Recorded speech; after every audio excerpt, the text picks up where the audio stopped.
Assalamualaikum warahmatullahi wabarakatuh. Nama saya Putri Safani, saya dari Universitas Sultan Agung di Palembang. Di sini saya akan menjelaskan tentang teknologi DNA rekombinan, yaitu translasi dan transkripsi. Pertama-tama, karena ini merupakan materi protein, saya akan menjelaskan tentang protein terlebih dahulu. Protein merupakan rantai panjang asam amino yang disintesis berdasarkan kode yang dibawa oleh informasi genetik berupa DNA. Ternyata protein ini dapat terbentuk dalam tubuh melalui proses yang namanya sintesis protein. Nah, sintesis protein ini merupakan proses pembentukan protein yang melibatkan peran DNA dan RNA. RNA sendiri adalah materi genetik yang basa nitrogennya terdiri dari adenin, guanin, sitosin, dan urasin. Jadi secara sederhananya, sintesis protein ini terdiri dari dua tahap, yaitu transkripsi dan translasi. Di sini saya akan menjelaskan tentang transkripsi terlebih dahulu. Jadi dilihat dari namanya, yaitu transkripsi. Dapat diketahui kalau proses ini terjadi pengalihan sebagian DNA. Mengapa sih harus dialihkan? Karena DNA ini kan terletak di nukleus.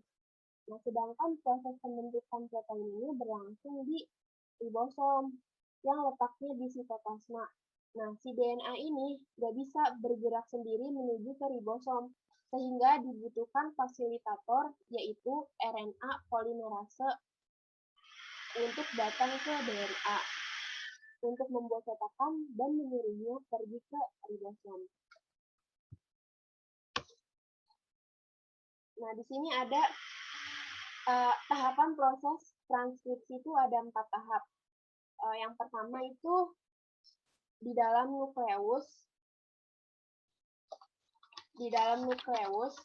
RNA polimerase akan memisahkan untaian DNA menjadi dua dengan cara bergerak dari terminator ke promotor. Pada tahap 2, ketika RNA polimerase sampai di promotor, maka proses ini dinamakan inisiasi. Selanjutnya yang ketiga, RNA polimerase ini akan kembali berjalan menuju terminator dan akan membentuk mRNA. Terakhir, ketika RNA polimerase dan mRNA telah sampai di terminator, maka proses transkripsi ini selesai. Nah, jadi terminasi ini adalah proses akhir dari transkripsi.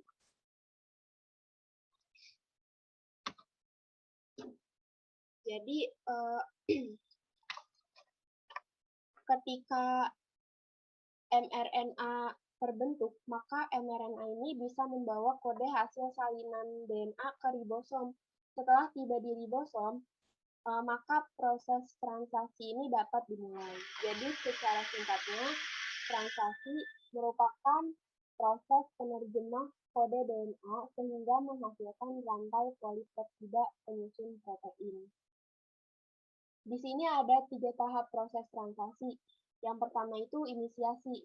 Nah, tahap pertama ini kodon pertama mRNA yang bertemu dengan ribosom disebut kodon start. Nah, kodon start di sini adalah AUG. Untuk proses tahap kedua yaitu elongasi. Pada tahap ini, kodon akan dibawa mRNA yang akan diterjemahkan menjadi asam amino. Setelah itu, masing-masing asam amino akan digabungkan oleh tRNA. Nah, si tRNA ini akan membawa asam amino untuk disusun menjadi protein. Gabungan dari asam amino tersebut akan membentuk rantai polipeptida. Terakhir adalah terminasi. Jadi proses translasi ini berakhir ketika salah satu kodon stop ini bertemu dengan ribosom.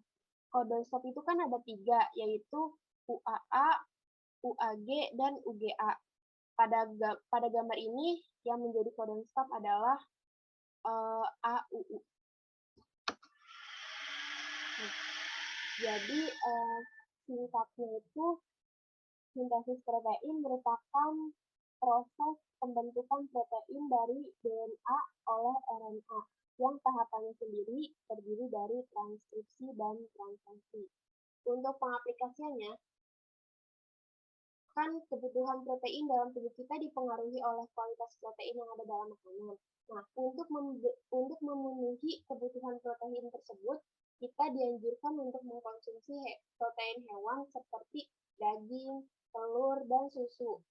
Nah, mungkin selama ini kita itu udah banyak makan, tapi belum tentu makanan yang kita konsumsi mengandung protein yang digunakan untuk sintesis protein. Jadi, jika kita mudah lesu, gelisah, dan kemudian bisa jadi sintesis protein dalam tubuh kita itu terganggu. Sekian dari saya, kurang lebihnya mohon maaf. Wassalamualaikum warahmatullahi wabarakatuh.